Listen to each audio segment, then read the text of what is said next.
गो। Hello दोस्तों, आज हमारे साथ एक ऐसी पर्सनालिटी है जिसने अपनी हार्ड वर्क से, अपने डेडिकेशन से और अपने स्मार्ट स्टडी प्लान से ऐसा मुकाम हासिल किया है जो सारे स्टूडेंट का एक सपना होता है। और यस, आज हमारे साथ है all India rank 1 in CA inter, Deepanshi Agarwal. Welcome Deepanshi.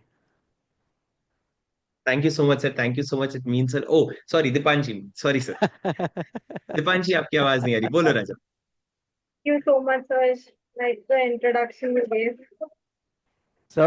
Deepanshi, सच में आपने जो आज जो रिजल्ट लाया है, ये मैं कहूँ जितनी तारीफ करो उतनी कम है। और आज मेरे साथ शुभम सर भी है, तो मैं तो हूँ, शुभम सर भी आपका एक अच्छा इंटरव्यू लेने वाला है। पर ये इंटरव्यू का ऑब्जेक्ट बस ये है कि जो भी स्टूडेंट यहाँ पे ये इंटरव्यू देख रहे हैं उन्हें आपसे बहुत सारा इंसाइट मिले। यह शुभम सर, आपका क्या कहना है? Sir thank you so much and Deepanshi, very warm welcome to you. आज आप मानोगे नहीं, लेकिन शायद जितने आप खुश हो उतना ही मैं भी खुश हूँ। उतना ही, क्योंकि आपकी ही नहीं सिर्फ मेरी भी आज AIR 1 आई है।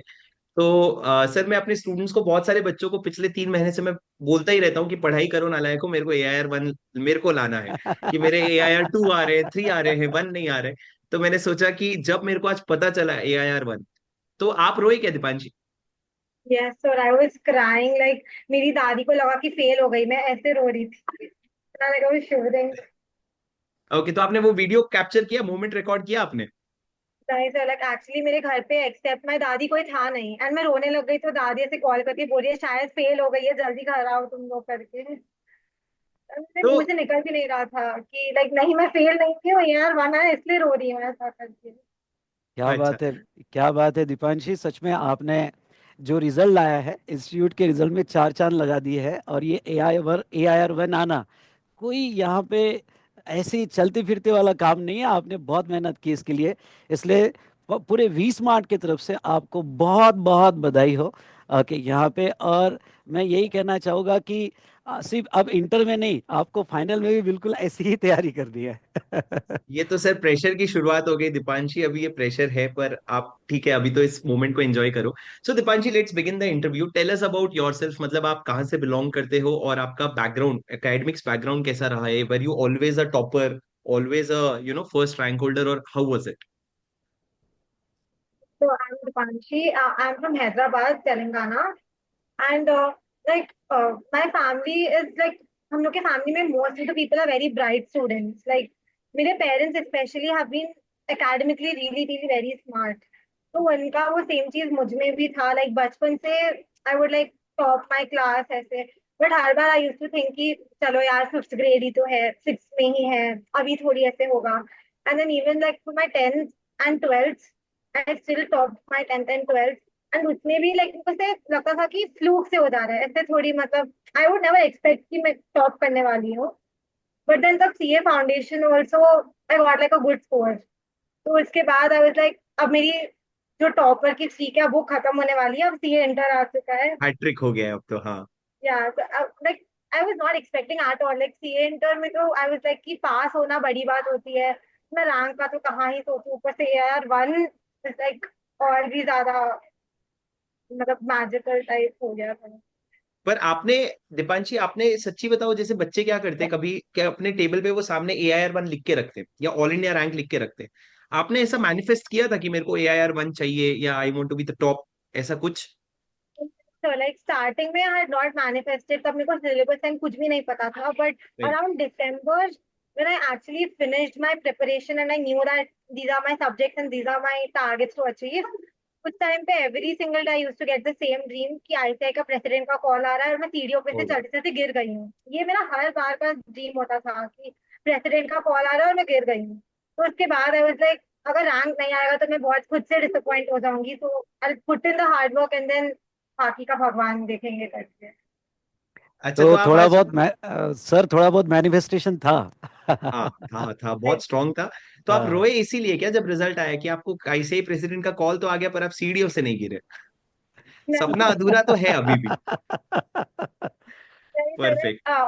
The thing is every single time I face a difficulty या फिर मेरे को एंजाइटी होता था पूरे जर्नी के टाइम, तो आई यूज्ड टू थिंक कि अगर मुझे एआईआर आएगा उस दिन everything will be worth it, उस दिन आई विल थिंक कि ये सब is basic struggle of life, चलता है इतना तो सैक्रिफाइस एंड ऑल। तो हर बार मैं यही सोचती कि रिजल्ट वाला दिन शुड बी वर्थ इट, अभी कितना रोना है रो लेती हूँ। So I was just remembering all the hardships and struggles, and I was like, यकीन नहीं हो रहा था कि फाइनली हो गया। और ये धीरे धीरे आपको और भी आई थिंक याद आता जाएगा, जैसे जैसे आप और इंटरव्यूज दोगे, जैसे जैसे आप अकेले वक्त बिताओगे, कि आपको और याद आता जाएगा कि every effort that I had put in, कि छोटी छोटी चीजें हैं वो सब याद आएगी आपको धीरे धीरे। पर दीपांशी, एक क्वेश्चन जो सबका क्वेश्चन होता है हमेशा, how many hours did you study, the one universal question, कितने घंटे हाँ। पढ़े थे आप? ऑनेस्टली ऐसे लोग मेरे को भी बोलते थे कि एआर आना है तो 16 घंटे पढ़ना पड़ता है। But the thing in my life is कि मैंने लाइफ में कभी 8 आवर्स से कम स्लीप लिया ही नहीं था। तो ठीक है। आई वाज लाइक कि 8 आवर्स स्टडी कर लेती हूँ, 8 आवर्स स्लीप तो क्योंकि मुझे चाहिए ही होता है। तो in a day I would study like 8 to 10 hours a day. But ये था कि I would be consistent with it, ऐसा नहीं कि अभी आज 12 घंटे पढ़ लिया तो कल 2 घंटे भी नहीं हो रहा है। ऐसे I try to keep it uniform कि 8 to 10 hours every day touch हो रहा है, उससे ज्यादा I did not go beyond. तो आपका रूटीन 8 to 10 आवर्स डेली था। बस हाँ 10 घंटा। सर, तो 8 to 10 इम्पोर्टेंट ये थी कि कंसिस्टेंसी आपकी थी। हाँ sir, consistency. Like I do not want to do like कि लोग ऐसे बोलते हैं कि एंड में जाके 12 घंटे पढ़ना है ऑल। बिकॉज मुझे पता है कि मैं 8 आवर्स स्लीप के बिना मेरी बॉडी फंक्शन नहीं करेगी। तो पहले से थोड़ा थोड़ा करके पढ़ लेती हूँ इंस्टेड ऑफ पूरा एंड में पाइल अप नहीं करना। तो पर इसमें आपका यस सर, आप पूछे। सर आप बोलो बोलो, आप बोलो, कोई बात नहीं, बोलो। तो ये दीपांशी, ये कैसा, मतलब आपने एग्जाम के पहले कितनी बार रिवीजन किया, और या क्लासेस खत्म होने के बाद आपकी प्लानिंग कैसी रही? और लाइक मेरे क्लासेस अराउंड अगस्त सितंबर सितंबर में मेरे क्लासेस सारे खत्म हो चुके थे। तो फिर मैंने सोचा कि एक मंथ पूरा ग्रुप 1 पूरा रिवाइज करते हैं। एंड देन जैसे थोड़े चैप्टर्स, अब जैसे जीएसटी में हो गया रिवर्स चार्ज मैकेनिज्म, अब एंड हम्म। एग्जाम्पशंस, ये हम्म। ऐसे याद नहीं होते हैं। तो आई थॉट कि every day I pick up एक चैप्टर। जैसे आरसीएम के अगर 20 है तो उसमें से मैं 5 5 एवरी डे करूंगी RCM, and then next exemption, ऐसे करके मैंने सोच लिया था कि जो चैप्टर्स मेरे को याद नहीं होने वाले वो मैं वैसे रिवाइज करूंगी। तो मैंने 1 मंथ पूरा ग्रुप 1 रिवाइज किया, देन 1 मंथ पूरा ग्रुप 2 रिवाइज किया, then I did a third revision in December पूरा सब कुछ का। एंड देन मेरा थ्योरी बहुत ज्यादा वीक था मेरे अकॉर्डिंग, तो फिर मैंने एग्जाम के 2 हफ्ते पहले only focused on doing law and audit. तो ऐसे इफेक्टिवली मेरे 3 4 रिविजन हो गए थे अच्छा, एक राइटिंग सेकेंड, बॉक्स को मिला के। एक सेकेंड, 3 4 रिविजन्स कैसे? एक आपने बोला कि अक्टूबर में आपने एक रिवीजन किया ग्रुप 1 का, नवंबर में एक रिवीजन ग्रुप 2 का, तो ये एक रिवीजन हुआ। हम्म, फिर दिसंबर में आपने दोनों ग्रुप का रिवीजन किया, ये सेकेंड रिवीजन हुआ। हम्म, और फिर जनवरी के 2 हफ्ते आपने सिर्फ लॉ और audit, mostly theory subjects revise किए, तो sorry, थर्ड subject. रिवीजन कहाँ हुआ? Like sir, when बीच बीच में actually when I was studying for my exams, तो बीच बीच में I was writing mocks. Like मेरे मॉक ऐसे डिजाइन थे कि पहले मैंने ग्रुप 1 का मॉक लिखा, तो तब मैंने एक महीना ग्रुप 1 रिवाइज किया, तब मैंने ग्रुप 1 का मॉक लिखा। फिर तब एक महीना ग्रुप 2 रिवाइज किया, तो ग्रुप 2 का मॉक लिखा। When I was studying for mocks, I was studying like I'm studying it for the first time. Like 1.5 days, I'm trying to cover everything. Because I am like कि exam के पहले पता नहीं कितना stress में कितना revise होगा, तो अगर at least I try to finish 100% revision right now, तो मे बी एग्जाम में एटलीस्ट 90% हो जाएगा प्रोडक्टिविटी के अकॉर्डिंग। तो वो सारे रिविजन मिला के I think I done 3 to 4 three revision to four revision. Writing notes okay. में। ओके। किस विशाल से? यस, तो दीपांशी ये बताओ कि जैसे आपने पढ़ते वक्त आईसीएआई का मटेरियल, आरटीपी या मॉक टेस्ट, जैसे आपने तो कहा कि आपने मॉक दिए हैं, तो इसका यूज़ कैसे किया? क्योंकि जनरली स्टूडेंट आरटीपी वगैरह बहुत सी बार रेफर नहीं करते हैं, तो इसका आपने यूज़ कैसे किया? तो लाइक ये तो मेरा था कि मतलब मैंने इसे प्लान किया था कि लास्ट 2 हफ्ते दिसंबर के I totally will do only RTPs and MTPs, RCA like I mean ICI के जो भी होते हैं। तो उसमें आई वाज लाइक कि मैंने पूरे लाइक जान अटेम्प्ट के उसके एक पहले सितंबर अटेम्प्ट एंड मई अटेम्प्ट के सारे आरटीपीज हर सब्जेक्ट के लिए कर लिए थे। And it was very helpful क्योंकि मेरे को एटलीस्ट पता चला था कि टाइप ऑफ क्वेश्चन जो एग्जाम में आ सकते हैं वो ऐसे टाइप के अराउंड ही क्वेश्चन बनेंगे।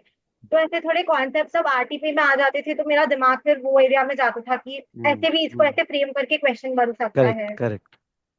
वो चीज help me a lot like referring to and RTP. ICI module?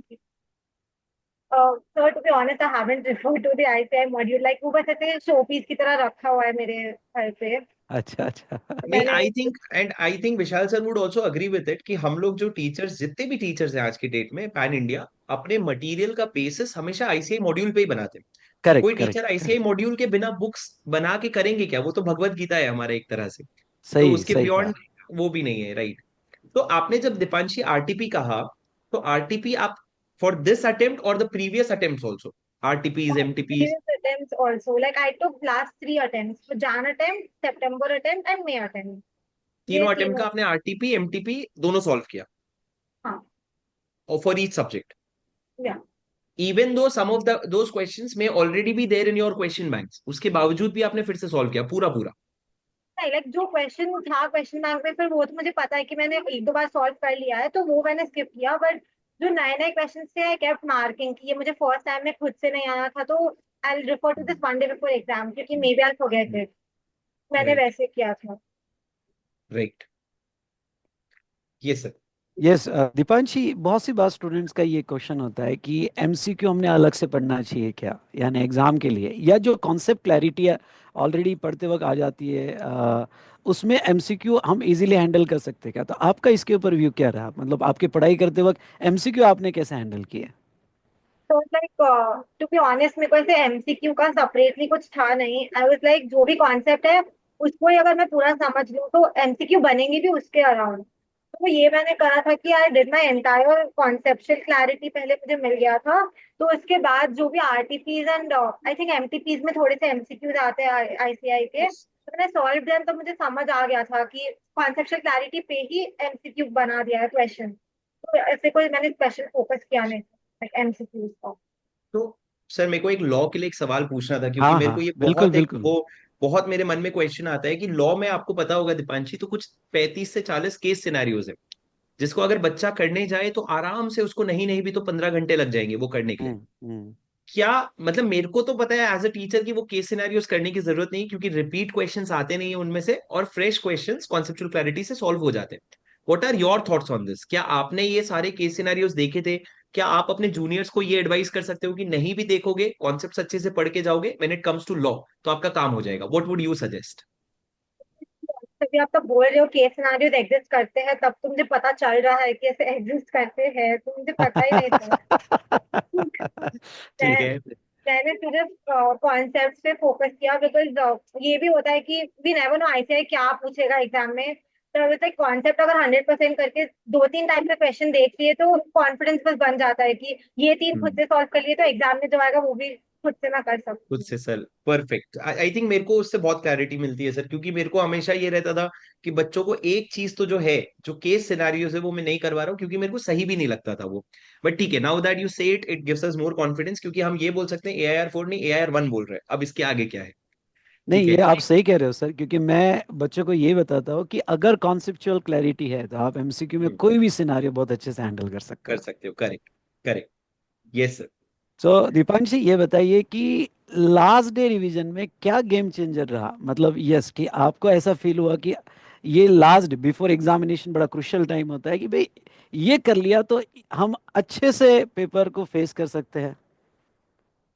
One thing that totally gave me confidence इसकी मॉक्स लिखना। तो मेरा 3 घंटे में पेपर खत्म हो रहा था and most of my answers correct भी जा रहे थे। एंड एक ये था कि लास्ट रिविजन आई वांटेड कि 1.5 डे में ही पढ़ना होगा कैसे भी। तो करेक्ट। आई वांटेड कि मैं जितना क्रिस्प कंटेंट यूज करूंगी लास्ट रिविजन के लिए, एंड जो मैं एग्जाम के पहले जिससे पढ़ने वाली हूँ मैं वो ही बुक यूज करूंगी लास्ट रिविजन के लिए। लाइक ऐसे कुछ भी नया मुझे टच करना नहीं था। तो जैसे लाइक वो जीएस की मैंने सिर्फ आपका चार्ट बुक देखा था लास्ट रिविजन में, एंड उसमें मैंने एनालाइज कर लिया था कि कुछ इसमें से एक्स्ट्रा, लाइक मेन बुक में से कुछ एक्स्ट्रा चार्ट बुक में ऐड करना है कि नहीं। तो जो दो तीन पॉइंट मुझे लगे कि ये अगर चार्ट बुक में नहीं है या फिर उतना डिटेल में नहीं लिखा है एंड आईसीआई अगर क्वेश्चन पूछेगा, तो मैंने फिर उसमें से अपनी चार्ट बुक में नोट डाउन कर लिया था सारा कुछ। तो and great. Same way for law also. Like मैंने लॉ में भी ऐसा ही किया था। लाइक मैंने आईसीआई का मॉड्यूल तो हाथ नहीं लगाया, बट देन सर के notes only I was like seeing पूरे नोट्स। एंड देन मैं अपने दोस्तों के साथ रिकंसाइल कर लिया था मैंने कि ये सारे सेक्शन नंबर है, ये सब अपना आने वाला है।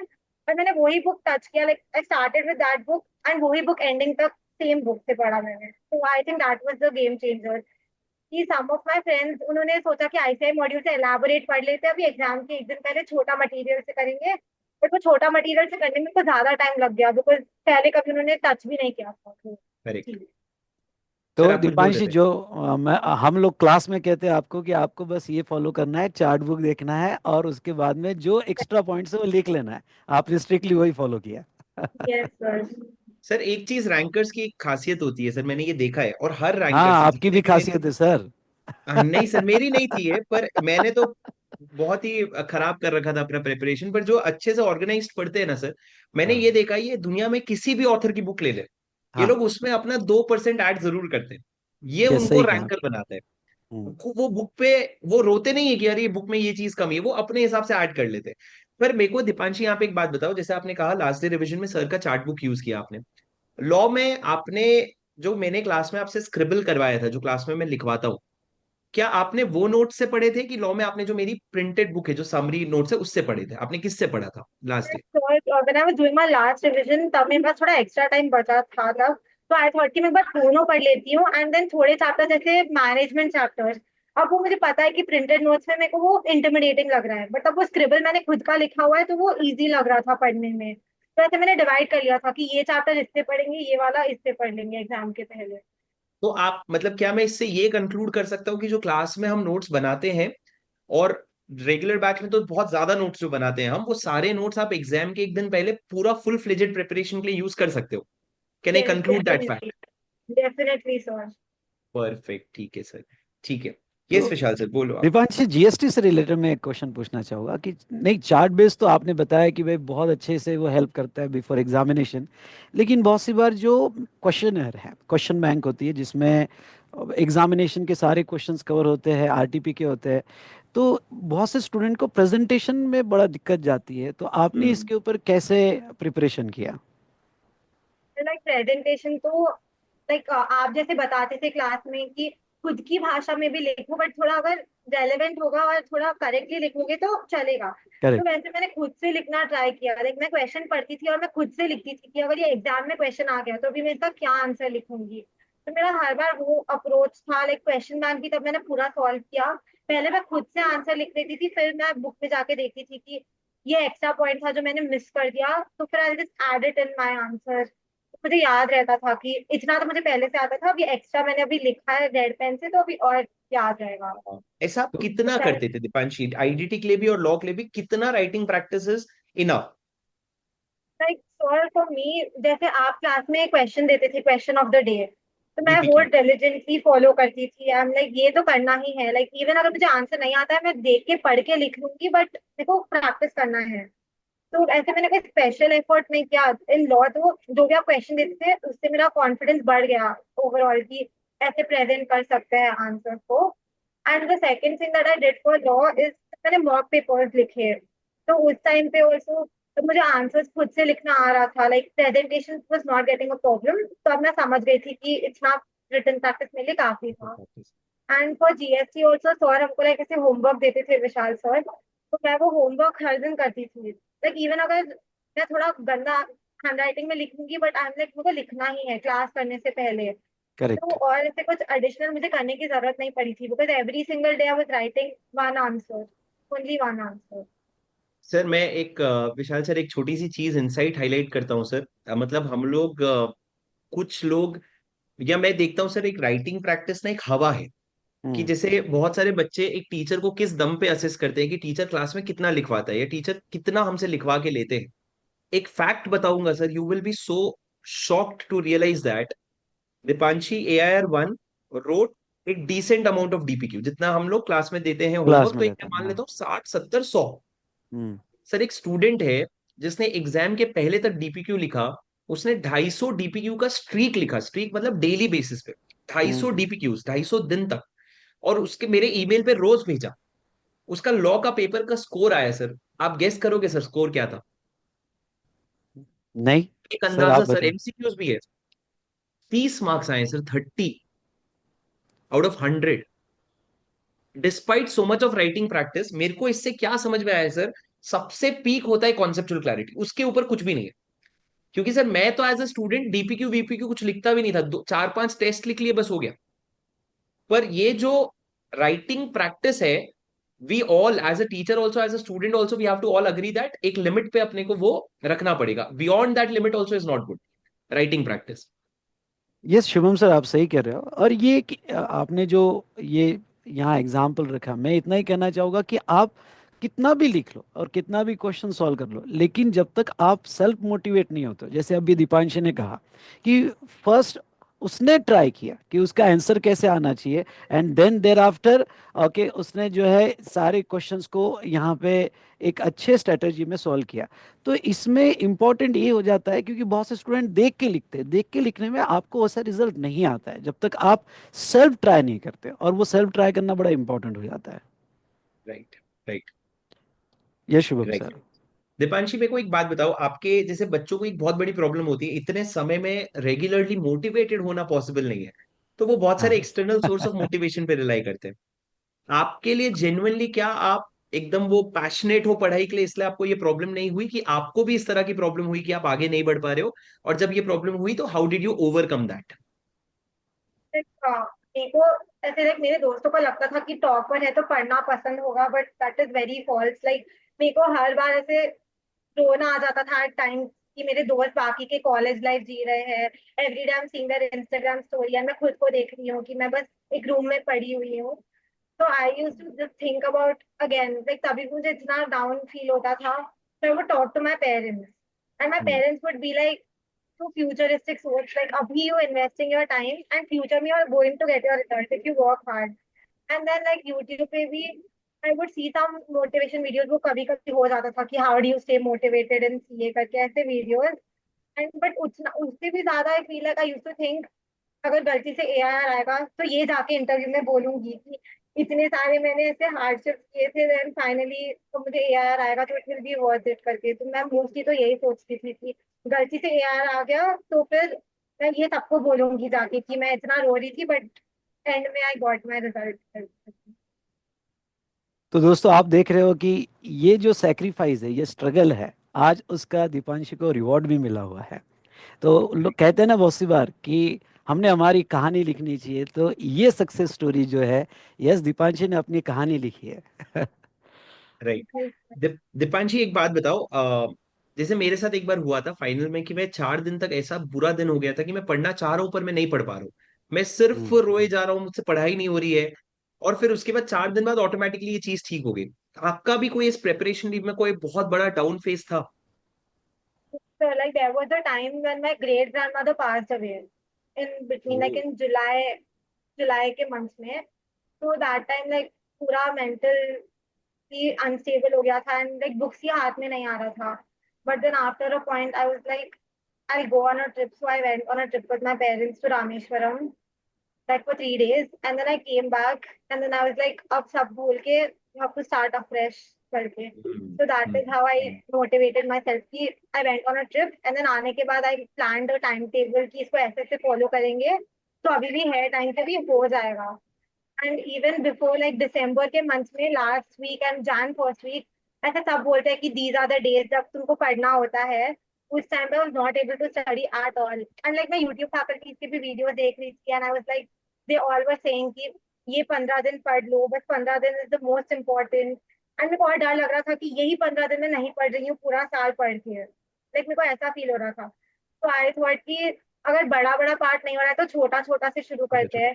तो जो भी सब्जेक्ट मेरे को पसंद, लाइक अगर मुझसे लॉ नहीं हो रहा था एट अ पॉइंट, तो लाइक लॉ छोड़ के I do DT, I do IDT, थोड़ा प्रैक्टिकल करूंगी, एंड देन बीच बीच में आई डू लॉ, थोड़ा बहुत लॉ, लाइक 4-5 सेक्शन इंपॉर्टेंट वाले रिवाइज कर लिए।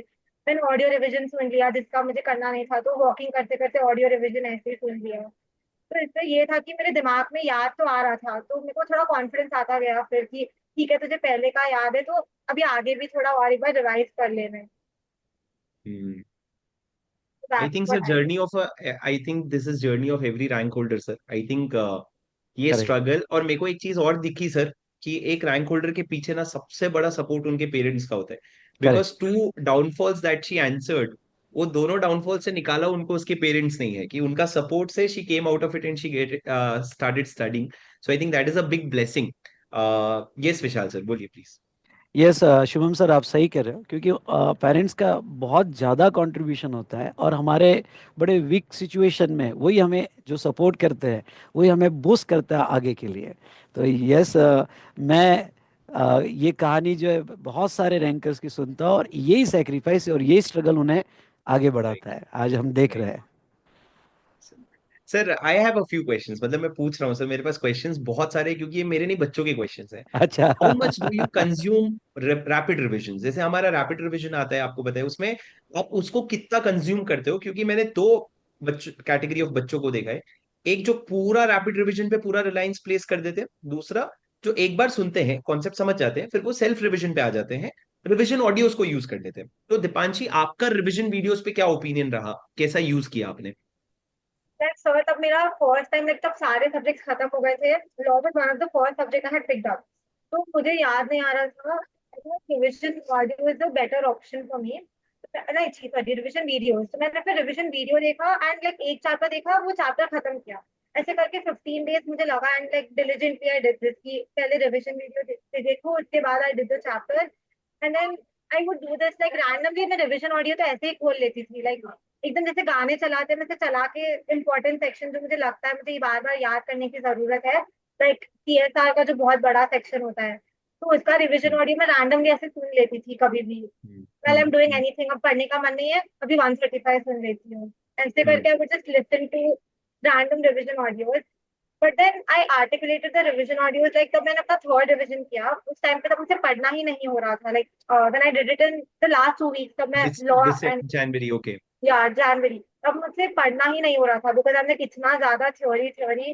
तो तब मैंने पूरे रिविजन ऑडियो पे रिलाई किया, लाइक इंपॉर्टेंट सेक्शन के लिए, बिकॉज वो पेजेस में it's like too many pages, but revision audio एक 10 मिनट में खत्म हो जाएगा, या मैक्सिमम 3-4 मिनट्स में खत्म हो जाएगा एक सेक्शन। यस दीपांशी, तो यहाँ देखो, ये आज हमारा वीडियो बहुत सारे सीए स्टूडेंट देख रहे हैं, तो कौन सी ऐसी 5 बातें जो उन्होंने पढ़ाई करते वक्त अवॉइड करनी चाहिए, आप बताना चाहोगे? Like the first thing that mistake that I did was compare myself to my friends. मुझे लगता था कि अगर इनसे ही पढ़ना नहीं हो रहा है तो मुझसे कैसे होगा। That was one mistake that I did, but later मुझे समझ आया कि अगर कोई 10 घंटे पढ़ रहा है और कोई 5 घंटे पढ़ रहा है, तो 5 घंटे में you study effectively you wouldn't have to sit for 10 hours. But मेरे थोड़े दोस्त लाइक 15 आवर्स ऐसे पढ़ते थे, और मेरे को डर लगता था कि मैं सिर्फ 8 to 10 आवर्स पढ़ रही हूँ। बट लेटर वो मुझे समझ आया कि एफिशिएंसी मेरी थोड़ी बेटर होगी शायद से करके। Second thing what you should not do is like don't ignore marks. Like वो मैंने थोड़े अपने फ्रेंड्स में देखा था कि दे इग्नोर्ड मार्क्स, एंड उनको टाइम मैनेजमेंट का बहुत ज्यादा इशू पड़ा था एग्जाम में। लाइक जो पेपर मेरा 2.5 आवर्स में खत्म हुआ, मेरे फ्रेंड्स का वो खत्म तक नहीं हुआ था, थोड़े फ्रेंड्स का paper. And the third thing I feel is to cut away from your friends and family. Like सिर्फ like I did that in the start. I was just cutting away from my family and friends, and I was like, मुझे किसी से बात नहीं करनी है, बस room में बैठ के पढ़ना है। So that affected me mentally a lot. तब I started like going out with my friends once in a while. थोड़ा बहुत जाती थी, like not every week or something. 2-3 weeks में एक बार बाहर जाना, या फिर फैमिली के साथ रेगुलरली बात करना, half an hour a day giving to my family.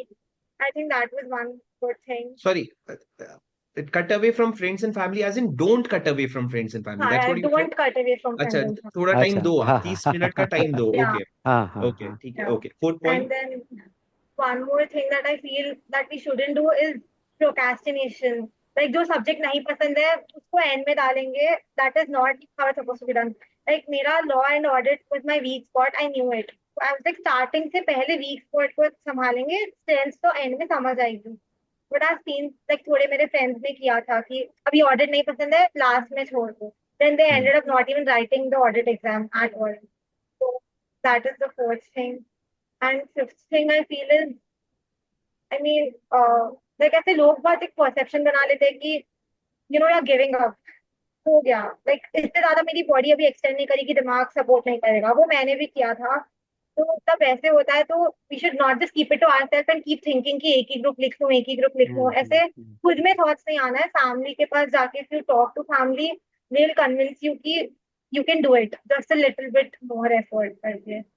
because this again I saw in my some of my friends, they started thinking in their own loop कि अभी मेरी बॉडी एक्सटेंड नहीं होगी, दिमाग एक्सटेंड नहीं होगा, तो एक ही ग्रुप लिख लेते हैं, and they actually end up writing just one group.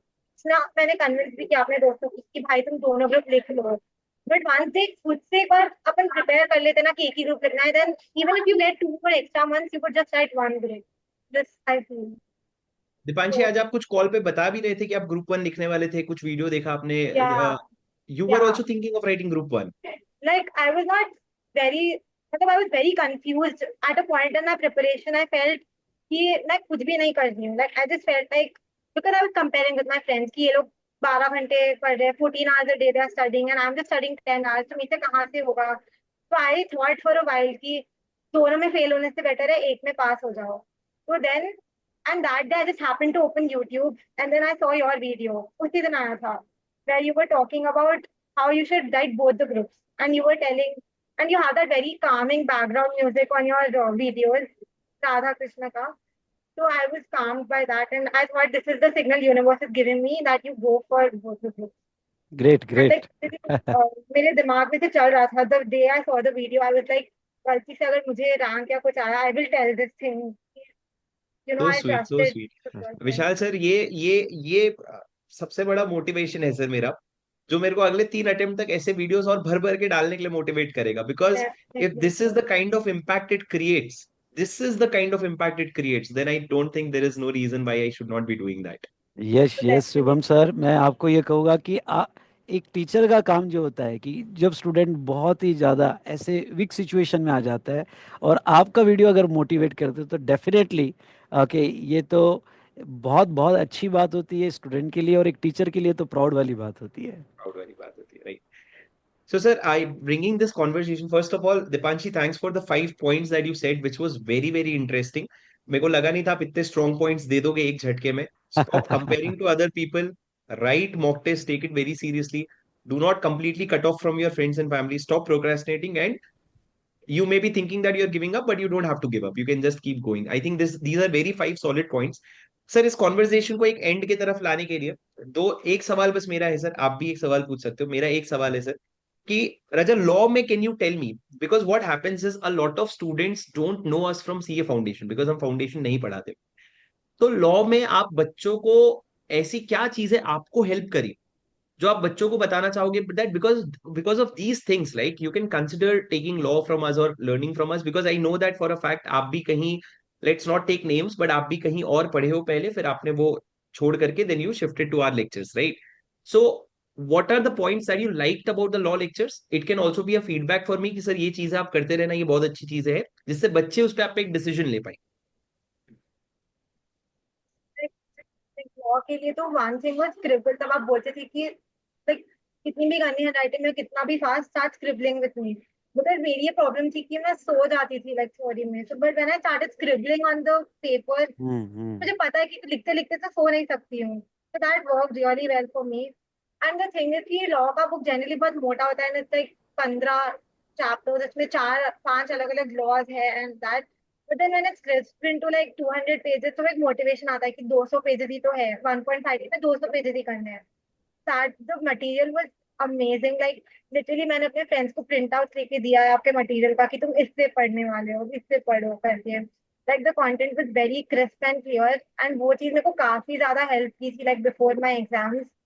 And one more thing is, तब आप रियल लाइफ एग्जांपल लाइक आपने जोमेटो का एंड उसका आपने आईपीओ बताया था कि ये ऐसे companies raise money, and then आपने वो एक मूवी का क्लिप बताया था which I remember, like that chapter was like a nightmare for me because मुझे पता ही नहीं है like stock market and all, I have no idea, but when you were showing that video कि ऐसे लोग लाइक यू नो मिसस्टेटमेंट ऐसे ऐसे करते हैं, so all of that stuck with me and then the case based question भी आया तो मुझे कहीं ना कहीं कुछ एग्जांपल से रिलेट हो गया कि ये वही एग्जांपल जैसा है तो मिसस्टेटमेंट होगा ऐसे करके। एंड लाइक तो you also I think showed us the financials of a company कि ये प्रेजेंट करना होता है, so you were comparing like law is a practical subject वो मेरे को आपने प्रूव किया था, so that is definitely why I would like thank you so much, thank you something sir. I with think that I rest my case here my Lord. आप विशाल sir, आप पूछ सकते हो। तो यस दीपांशी, मैं जैसे देखो, इंटर में टैक्सेशन एक बड़ा सब्जेक्ट माना जाता है, क्योंकि उसमें इनकम टैक्स भी होता है और जीएसटी भी होता है। तो जीएसटी अच्छा स्कोर करने के लिए कैसे हेल्प करता है? जैसे यहाँ पे हर बार मैं क्लास में कहता हूँ, इस बार 80 पार। अच्छी तो बात। जिसमें जीएसटी अगर तुम अच्छा स्कोर कर लो तो डेफिनेटली आप 80 प्लस ला सकते हो। तो आपको कैसे जीएसटी ने हेल्प किया? और ये तो सबसे ज्यादा क्वांटिटी हो गया था, बिकॉज द पेपर आया था तो मेरे सारे फ्रेंड्स को लगा था कि जीएसटी हार्ड आया है, डीटी इजी आया है। बट लाइक मेरे अकॉर्डिंग दोनों इजी आए थे, बट मैंने डीटी में थोड़ा मेसअप कर दिया था बिकॉज उसमें काफी ज्यादा प्रोविजन याद करने पड़ते थे। But hmm. जीएसटी थोड़े on the other hand it's a lighter subject I feel. तो उसमें लाइक स्ट्रेट फॉरवर्ड आंसर होता है, like there is a question, उसका स्ट्रेट फॉरवर्ड आंसर है, आपको पता अगर याद होगा तो आंसर आ जाएगा, नहीं हम्म। याद होगा तो नहीं आएगा। तो hmm. I focused on GST because मेरे को जीएसटी से पहले डर लगता था बहुत ज्यादा कि इतना ज्यादा एग्जाम्पशन एंड ऑल कैसे होगा। करेक्ट। बट देन लाइक जो ट्रिक्स एंड ऑल आपने बताए थे एंड मैं कॉन्स्टेंटली, जैसे आपने बोला था कि ऐसे छोड़ नहीं देना एग्जाम्पशंस को एक बार पढ़ के, तो I just did not leave it like that. I am like हर दिन थोड़ा थोड़ा पढ़ते गए अगर, तो GST became very easy for me, क्योंकि एग्जाम में तब मैं डीटी के साथ बहुत स्ट्रेस में हो गई थी। तब आई वाज लाइक अभी डीटी छोड़ के जीएसटी पे आते हैं, एंड व्हेन आई न्यू कि ये डायरेक्ट क्वेश्चन है, इसका डायरेक्ट आंसर यही होगा, ये वाला प्रोविजन ऐसे लिखना है। फिर से आपकी आवाज मेरे लिटरली आपकी आवाज मेरे कानों में आ रही थी कि बच्चों पहले तुम प्रोविजन लिखो खुद पे, फिर उसके नीचे तुम ये लिखो फैक्ट्स ऑफ द केस, ऐसे ऐसे करके लिखना है। हम्म। तो आई थिंक काफी जीएसटी हेल्प करता है उसमें, because there is straight forward question and straight forward answer. इसमें ज्यादा ऐसे होता नहीं है कॉम्प्लिकेटेड। Great great Deepanshi. तो यस, यहाँ पे इम्पोर्टेंट प्रेजेंटेशन जीएसटी में होता है, और यह बात आपने सही कही कि अगर जीएसटी में प्रोविजन पता है तो मार्क्स मिलते ही है, अदरवाइज बिल्कुल याद नहीं आता है। तो ये तो बात सारे स्टूडेंट ने याद रखना है कि, और जीएसटी की प्रिपरेशन बिल्कुल जैसे दीपांशी ने कही है वैसे ही आपको करना है। Yes correct Shubham sir. Sir, I think that's it. मेरे पास तो सवालों का ढेर है कि आप 8 घंटे सो के कैसे खुश रह लेते थे, आपके सब्जेक्ट्स फेवरेट, बहुत सारे सवाल है, बट मेरे को लगता है we should stop here. I think if the अगर बच्चे कमेंट पे कोई सवाल पूछेंगे तो will probably call Deepanshi for another round of interview. And I think Deepanshi, it is a very very proud moment for all of us. And मेरे को बहुत खुशी हो रही है, and the most important thing that I am liking about you is you are so humble, so down to earth, and the way you are talking and everything. stay keep that with yourself for a very long time, and I think there is a very long way to go. और CA final के rank का pressure मत लेना please. मैं अगर आपको कुछ कह सकूं तो बस यही करना कि प्रेशर मत लेना। नहीं, प्रेशर करके नहीं, वो तो क्वालिटी है दीपांशी की, वो तो आप प्रेशर ना भी ले तो भी वो रैंक आना ही हाँ है। वो तो है सर, वो प्रेशर लेके ही परफॉर्म करेंगे वो। राइट हाँ राइट। हाँ। Sir yes yes sir. Deepanshi, आपसे बात करके बहुत अच्छा लगा, और आज बहुत सारे स्टूडेंट्स को आपसे इंसाइट मिला है। सारे स्टूडेंट को मैं इतना ही कहना चाहूँगा कि अगर दीपांशी ऑल इंडिया रैंक 1 अपने हार्डवर्क और अपनी मेहनत लगन से लाती है तो आप भी ला सकते हो। तो बस ये जो कंसिस्टेंसी दीपांशी ने रखी है आप भी फॉलो करो, डेफिनेटली आप भी अच्छा स्कोर करोगे, आप भी ऑल इंडिया रैंक में आओगे। Yes Deepanshi, anything that you want to say before we wrap? कुछ और आपको बताना है बच्चों को? अगेन द सेम थिंग कि नो लाइक ऐसे मेरे बहुत सारे फ्रेंड्स ने किया था, दे वर लाइक हम रिवीजन एक और बार कर लेते हैं, मॉक्स लिखने का क्या पॉइंट है। But मॉक्स was my total game changer during my exams, because I was so confident कि 1.5 डे में मुझे एग्जैक्टली ये बुक को हाथ लगानी है और ये मुझे देखना तक नहीं है। So I think mocks is the most important, like the most most important. Important thing for me. I think Vishal sir, great. आप अपना जैसे अपन ने अभी लॉ में किया, आईडीटी में भी कर रहे हैं राइट सर, कि अपने पास ऑल इंडिया रैंक की टीम है पूरी पूरी। और इस बार हम्म। दीपांशी शायद आपके अटेम्प्ट में उस समय नहीं हुआ था, पर इस बार हम लोग लाइव हो या रिकॉर्डेड हो, कोई भी बच्चा हो, उसको हम सबको क्लासेस के साथ मॉक टेस्ट पूरा चेक करवा के देने वाले हैं। लॉ के लिए तो ये सेट हो गया, आई थिंक आईटीटी और बाकी सब्जेक्ट के ये लिए इट इज बाकी इन सब्जेक्ट के लिए भी हम सेट कर रहे हैं, और वो यस, जो भी मॉक टेस्ट होगी उसको इवेलुएट करके मिलेगा। इवेलुएट करके। और हमने दीपांशी ऑल इंडिया रैंक्स की ही टीम बैठाई है जो पिछले अटेम्प्ट के थे, ताकि उनको ये बोला कि आप एक ऐसा इंसाइट दे सकते हो बच्चों को जो मार्क्स के भी बियॉन्ड है। तो I think that is where बच्चों का इंप्रूवमेंट तो इस बार काफी होगा उस चीज में। But apart from that, yes, mock test is very important, और आईसीआई के मॉक टेस्ट से ऊपर कुछ भी नहीं। आईसीआई के मॉक टेस्ट के ऊपर कोई चीज रखी ही नहीं है। But yes, that's it sir. Vishal sir, खत्म कर दूं फिर सेशन? आपको यस कुछ और? Yes yes yes Shubham yes. Sir. चलो ठीक है, thank you so much guys, thank you so much for watching. मैं चाहता हूँ आप लोग जाने के पहले जो भी चीजें आपने दीपांशी से सीखी वो आप प्लीज उसको कमेंट पे लिखिए, ताकि इससे आपके दिमाग में वो चीज चले जाए कि मैंने 8 घंटा सोना है, कि मेरे को सोने के बाद रोना नहीं है कि मैं 8 घंटे सो रहा हूँ, मेरे को 10 घंटे कंसिस्टेंटली पढ़ाई करनी है। जितनी भी चीजें आपने सीखी, क्योंकि मैंने खुद बहुत सारी चीजें सीखी, And Dipanshi, this is completely a result of all your efforts and hard work and your parents' support. I think many congratulations to you and your family. I hope they are super happy with you, and I hope you are happy too. ठीक है राजा? चलो sir. Yes, We will. Dipanshi, congratulations and all the best for the future. Yes, thank you guys, thank you. अगर video पसंद आया, helpful लगा तो like जरूर कर देना, और दीपांशी से कनेक्ट करना है तो रैंक लानी पड़ेगी शायद. तो कमेंट भी दे देना, नेक्स्ट राउंड अप में हम दीपांशी हाँ, को आप लेके आ क्वेश्चंस पूछ लेना, हम लोग अगर बहुत सारे क्वेश्चंस होंगे तो नेक्स्ट राउंड में उनको बुला लेंगे. ठीक है. Yes, thank you so much sir, thank you so thank you, much. Thank you. Bye guys, bye bye.